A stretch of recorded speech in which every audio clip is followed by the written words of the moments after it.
On the shores of Roanoke Island, mist rolls in over ruined palisades and tangled pines. In 1587, 115 English men, women and children arrived, dreaming of a new beginning. But by 159, they'd vanished without a trace, leaving only the cryptic carving Croatoan. What happened here? The story of Roanoke may be stranger than anyone ever imagined. The ship finally reached land, and honestly, it felt like the ship didn't even want to stop here. After weeks of cramped space, rotten food, and seasick passengers, everyone was just glad to stand on something that didn't move. But the moment our boots hit the sand, we knew this place wasn't going to make things easy. The heat was worse than anything we'd felt back in England.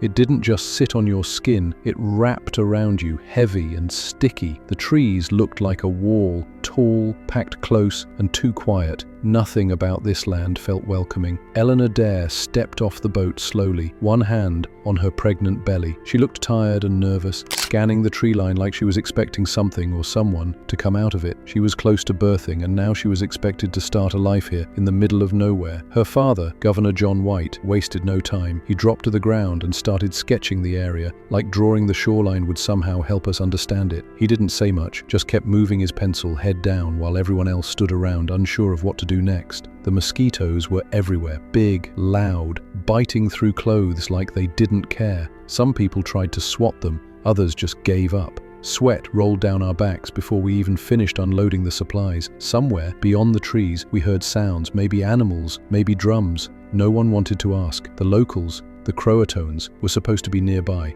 Some of us hoped they'd help, others weren't so sure. We remembered stories from the last group that tried to settle here. Some had disappeared, others had run out of food, and now it was our turn to try again. We found what was left of the old fort, just some rotting wood, broken fences, and a few overgrown paths. It didn't feel like a fresh start. It felt like we were moving into a place that had already failed. Can you believe it? We came all this way from England, dragged our families across the ocean, and here we were, sweaty, tired, surrounded by trees that felt like they were watching us in a place that never asked us to come. But we set up camp anyway, because what else could we do? From the moment the tents were pitched, the colonists of Roanoke got to work. There was no celebration, no ceremony, just the quiet understanding that survival depended on moving quickly. The structures left behind by the previous settlers were mostly in ruins. Walls leaned dangerously, roofs had collapsed, and weeds had pushed their way through floorboards. Still, with limited tools and no time to waste, they salvaged what they could and started rebuilding. The first priority was food. Gardens were dug in open patches of land, and seeds were planted with the hope that something, anything, would grow. But the soil wasn't kind. It was sandy, dry, and unfamiliar.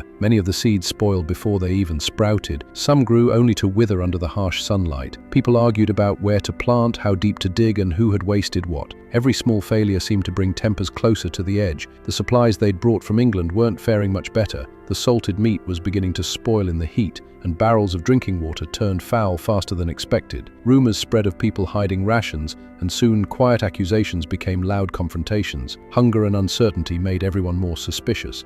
But the settlers didn't give up. They kept working, driven by the belief that this was England's future. There was pride in that, being the first real colony in the New World, but pride wasn't enough to keep them fed. Manteo, a Croatoan native who had traveled to England and returned with the colonists, became a key figure. He served as a translator and guide, helping them understand the land and introducing them to nearby tribes.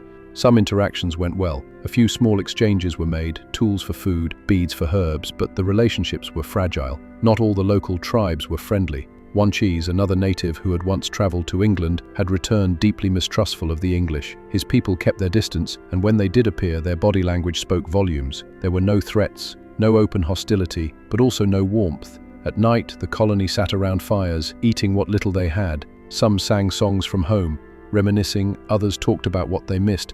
Markets, stone houses, real bread. But underneath the small talk was a growing worry. The crops weren't coming in, the tribes kept their distance, and the promised supply ship was nowhere in sight. They had built fences, shelters, and even hope, but they hadn't built certainty, and in a land that felt more like a challenge than a home, every success came with a question: how long would it last? On August 18, 1587, in the middle of the dense wilderness of Roanoke Island, Eleanor Dare gave birth to a daughter. Her name was Virginia. She was the first English child born in the New World. For a brief moment, the struggling colony felt something close to joy. The birth brought the settlers together. After weeks of hard labor, spoiled food, and rising tensions, here was something pure, a new life. Some wept quietly, others smiled for the first time since landing. In Governor John White's journal, he recorded the date with quiet pride. His daughter had just made history, and he, a grandfather, had witnessed the beginning of what he hoped would be a lasting English presence in America. But the joy didn't come without unease. There were no doctors here, no warm beds, no safety. The child's first cries echoed through the crude wooden walls of the shelter and into the forest beyond. A forest that didn't welcome them. A land that had already shown signs of resistance. Virginia was more than just a baby. She became a symbol of hope, of roots taking hold, of England pushing forward into unfamiliar territory. But for many, that idea came with fear. Was she also a sign that the colony had gone too far? Was this birth a miracle or a warning? The emotional weight of that moment was impossible to ignore. Some settlers looked at Virginia and saw the start of a future, families, homes, and generations. Others couldn't stop wondering if she had been born in the wrong place, at the wrong time. What kind of world had she entered? Even Governor White, proud as he was, must have felt a quiet fear. He would soon leave for England to gather supplies, not knowing if he'd ever see his daughter or granddaughter again. Trying to sound hopeful, the colonists tried to believe that Virginia Dare was a good sign, that her birth marked the beginning of something great.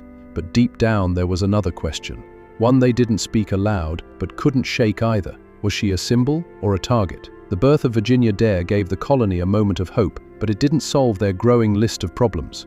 Food was running low, relations with local tribes were uncertain, the promised supply ships had not arrived, and the colonists knew they couldn't survive much longer without outside help.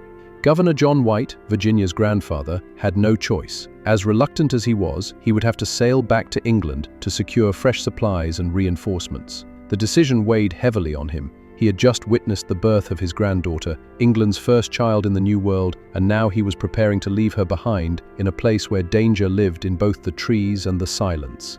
On the morning of his departure, the air was still. White stood by the shoreline, watching the sails fill with wind. He embraced his daughter, Eleanor, who tried not to cry, and looked once more at baby Virginia, swaddled in a rough cloth and sleeping in her mother's arms. He promised them he would return quickly, that he'd bring back food, tools, more settlers, everything they needed to make this colony succeed. But he already knew the risks. The seas between Roanoke and England were long and unpredictable. The ships were overcrowded and poorly kept. Disease spread fast in the tight quarters. And beyond the weather and illness, there was war. England was preparing for conflict with Spain, and every ship was a potential target. The crossing back was brutal. Cold winds whipped across the deck, and the constant crashing of waves made sleep nearly impossible. Sailors whispered of sickness below deck. White did his best to stay focused, but his thoughts always returned to Roanoke, to the faces he left behind, and the promise he'd made to return. In England, things were worse than he expected. The threat of the Spanish Armada consumed the country. Every seaworthy ship was claimed for defense. His requests were delayed, denied, postponed again and again. Months passed, then a year, then two. Back in Roanoke, the settlers waited. They planted what they could, rationed supplies, and watched the horizon. Each morning they hoped to see a sail. Each evening they went to sleep wondering if they'd been forgotten. White felt that fear too across the ocean. Would they hold on long enough? Would they stay? Would they survive without him? The ocean, silent and wide, would decide. Governor White's departure was supposed to mark the beginning of a solution, but instead, it marked the beginning of silence. Days passed, then weeks. The colonists watched the shoreline each morning, hoping to see sails returning with supplies and help. But the sea remained empty, and the wind carried no messages. At first, they tried to stay busy. They tended to the gardens, repaired fences, and took care of one another. But without new food or tools, their efforts felt more like stalling than surviving. Crops grew slowly, if at all. The fish stopped biting. The weather turned against them. Hot, sticky days followed by storms that tore through their makeshift homes. As their supplies ran out, so did their energy. Hunger gnawed at them during the day. At night, sleep became a luxury. The forest never seemed to sleep at all. It groaned, creaked, and whispered just beyond the edge of their torchlight. Some settlers claimed they saw figures moving between the trees, watching, waiting, voices in the wind, and dreams that didn't feel like dreams at all. The name Croatoan began to come up more and more. It had always been part of the background, the name of an island, a people. But now it felt closer, spoken in hushed tones, mentioned in stories that started with "someone heard" or "someone saw." Some believed the Croatoan tribe could help them. Others feared they had already taken action. The truth remained just out of reach, like so many other things in this place. The settlers were divided. Some wanted to move inland and search for better land or friendlier tribes. Others insisted they should stay, just as White had told them. A few whispered about sailing south or even trying to return to England on their own. But none of those options were safe, and none came with any guarantees. As time stretched on, the hope that had once come with Virginia Dare's birth slowly faded. The baby's cries no longer felt like a miracle. They were a reminder of what was at stake. The settlers had once believed they were building a future here, carving out a piece of England in a new world, but now doubt crept in. Were they building England or burying themselves in it? By the time John White finally returned to Roanoke in August 1590, 3 long years had passed since he'd left. Delays caused by the Anglo-Spanish War, ship shortages, and repeated setbacks had kept him stranded in England far longer than planned. The weight of that absence never left him. Every day he wondered what had become of his daughter, Eleanor, and his granddaughter, Virginia. Were they still alive? When the ship anchored off Roanoke Island, the sun was low and the sky threatened rain. The crew launched small boats and rowed toward the familiar shoreline, but something felt different. There was no movement. No figures waiting on the beach, no signal fire burning. The forest looked just as thick and unwelcoming as before, but the colony itself was silent. They stepped ashore and found the settlement eerily empty. The palisades were still standing, but there was no sign of life. The cabins were abandoned, the gardens had gone wild, the wells were dry. Tools were gone, personal items were missing, and the entire place felt too clean, too carefully cleared out, as if the people had left in a hurry. But not in panic. White searched desperately for any clue. Then he saw it. Carved into one of the wooden posts at the fort's entrance was a single word: Croatoan. It was a word he knew well. It was the name of a nearby island, the home of Mantio's people, but what puzzled him most was the absence of a second symbol, a Maltese cross. Before he had left, White had told the colonists that if they were forced to leave the settlement under threat or danger, they should carve a cross along with any message. There was no cross here. No sign of violence, no sign of burial, no sign of anything, just nothing. He wanted to search Croatoan Island immediately, convinced that the colonists might have moved there. But, as the crew prepared for the journey, a violent storm began to build. Winds howled over the water. The ship's captain, already nervous about how late in the season it was, refused to risk it. They had no choice. The storm was too strong, and they were forced to retreat to the ship and sail away. White left Roanoke without answers. He would never return, and neither he nor anyone else would ever hear from the 115 settlers again. The mystery of what happened to them, where they went, how they survived, or if they survived at all, remained. The word Croatoan was the only message they had left behind, and the rest was silence. John White left Roanoke with more questions than answers. The word Croatoan, carved into a post, was all that remained of a once bustling settlement. No bodies, no signs of struggle, no graves, just silence. And in the centuries that followed, that silence became a magnet for speculation. Even today, historians, archaeologists, and storytellers all ask the same thing: what really happened to the lost colony of Roanoke? The most widely accepted theory is that the colonists moved to Croatoan Island, modern-day Hatteras Island, about 50 miles south of Roanoke. Mantio, the Croatoan native who had helped them early on, lived there. The absence of the warning cross suggested they left voluntarily, and the message they left behind seemed like a clear sign.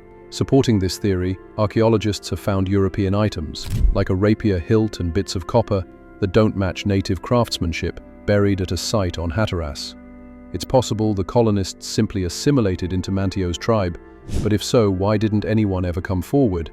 Another possibility? They didn't get the chance. Some believe the colony was wiped out, attacked by hostile tribes or even Spanish soldiers. Spain had settlements to the south and likely saw the English presence as a threat. And Roanoke wasn't exactly on friendly terms with every native group. Wanchi's people had become increasingly hostile. A sudden raid could explain the disappearance, except there's no physical evidence of a massacre. No bones, no burned buildings, nothing. Others turned to the land itself. Drought and disease may have quietly wiped them out. Tree ring data shows Roanoke experienced one of its worst droughts in centuries between 1587 and 1589. Crops would have failed. Water would have dried up. Combine that with illness, possibly brought over from the ships, and survival would have been nearly impossible. But again, where are the remains?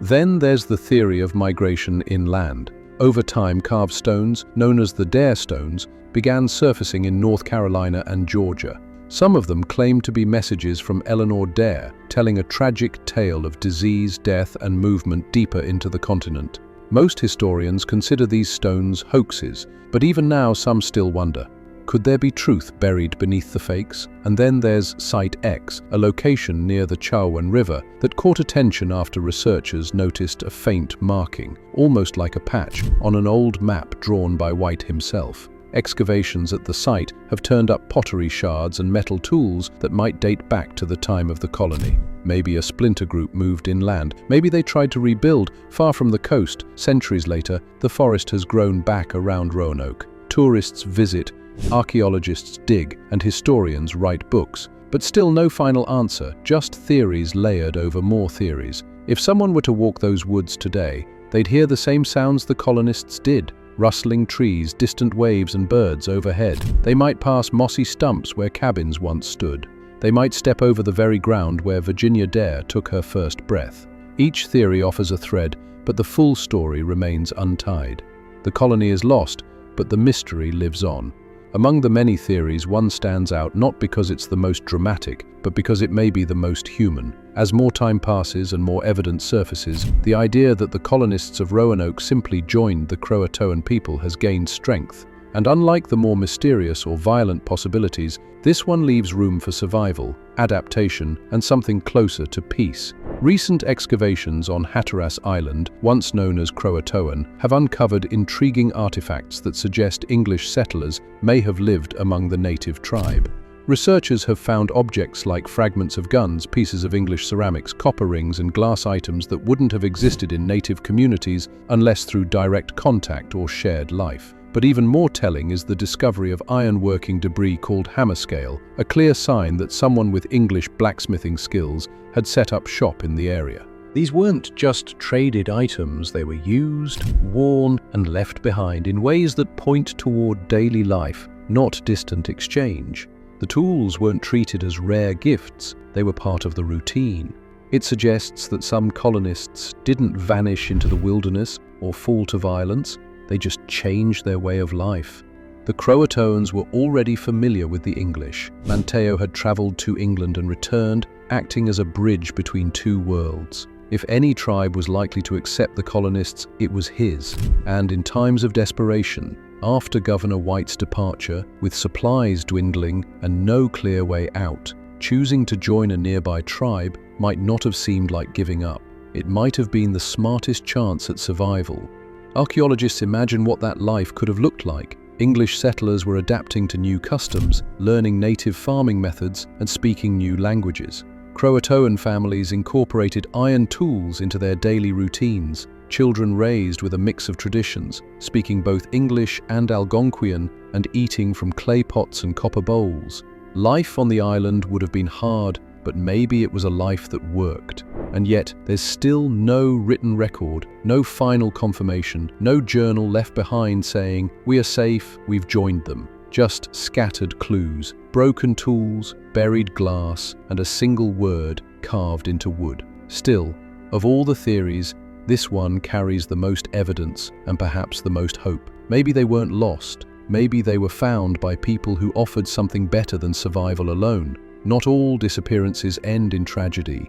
Some become something new. If the theory of Croatoan integration holds any truth, then what happened next wasn't just a survival story, it was a transformation. The scattered artifacts on Hatteras may tell us how the colonists lived, but it's the faces behind those objects that make the story real. Take Eleanor Dare, young, educated, and far from home. She had just become a mother in a place where even the basics of survival weren't guaranteed. If she did survive, she may have married into the Croatoan tribe or lived among them as an outsider turned family. She may have learned new customs, taught her daughter native songs, or even helped teach others how to read and write English. Her role could have shifted from settler to something entirely new, something not written into English history books. And then there's Virginia Dare, the first English child born on American soil. If she lived, she would have grown up with a blended identity, raised with the language of two worlds, knowing both her English bloodline and the land of her birth.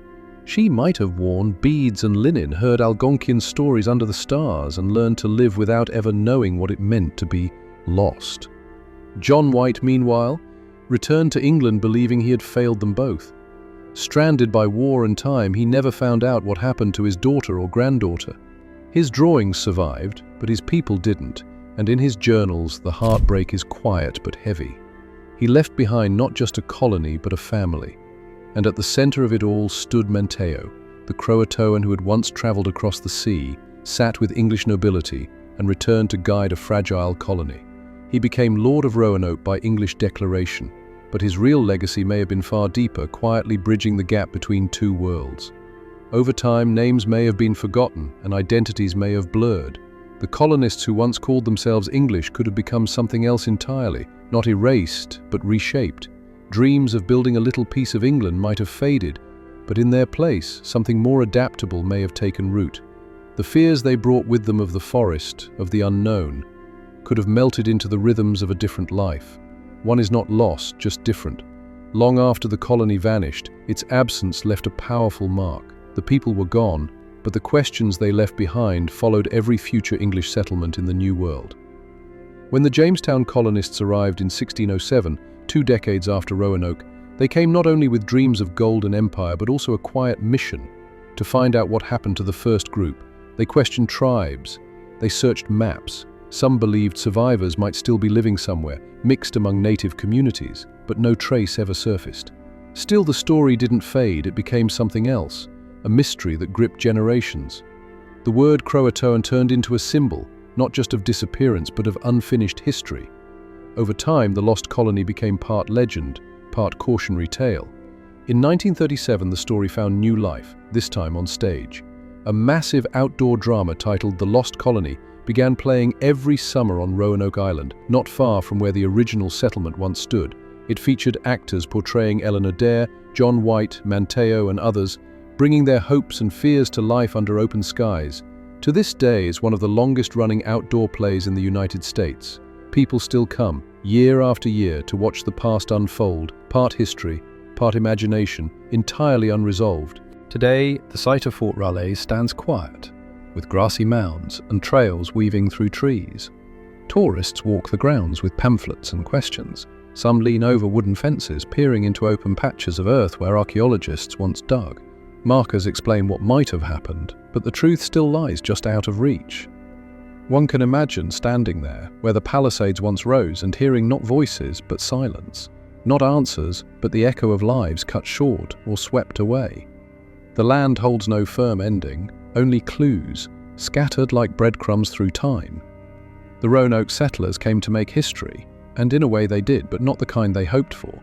Instead of building England in America, they became a story America would never quite finish. Their fate still stirs the imagination, their names still hang in the air, and the mystery of Roanoke remains unsolved, unforgettable, and still asking the same quiet question: where did they go? The sun begins to set over the coast of present-day Roanoke Island. Waves roll in gently, brushing against scattered driftwood along the shore. The wind moves through the tall grass, rustling softly, as if the island still remembers. Just a few steps from the Fort Raleigh site, the beach feels timeless, quiet, unchanged in ways that matter. Somewhere beneath the sand and roots and fallen leaves are the footprints of those first colonists, faded but not entirely gone. The narrator walks slowly, passing weathered signs and broken shells, pausing at the edge of the water. The scene is peaceful now, but the silence feels heavy, like a story paused mid-sentence. The wind carries whispers, not of ghosts but of choices. Would you blend into a new world, or hold on to your old one until the end? The colonists of Roanoke made their choice. Maybe they carved Croatoan and sailed south, maybe they went inland, maybe they were taken, or maybe they simply lived, quietly, differently, out of reach. Their legacy isn't carved in stone or written in books. It's in the questions we still ask, in the search, in the space they left behind. As the waves crash quietly against the beach, the narrator turns one last time to that fading word Croatoan, a single message etched in wood over 4 centuries ago, still unsolved. Is it a clue? The beach fades into twilight. The sand covers the past, but the mystery stays, buried in the earth, and somewhere, perhaps, still buried in us.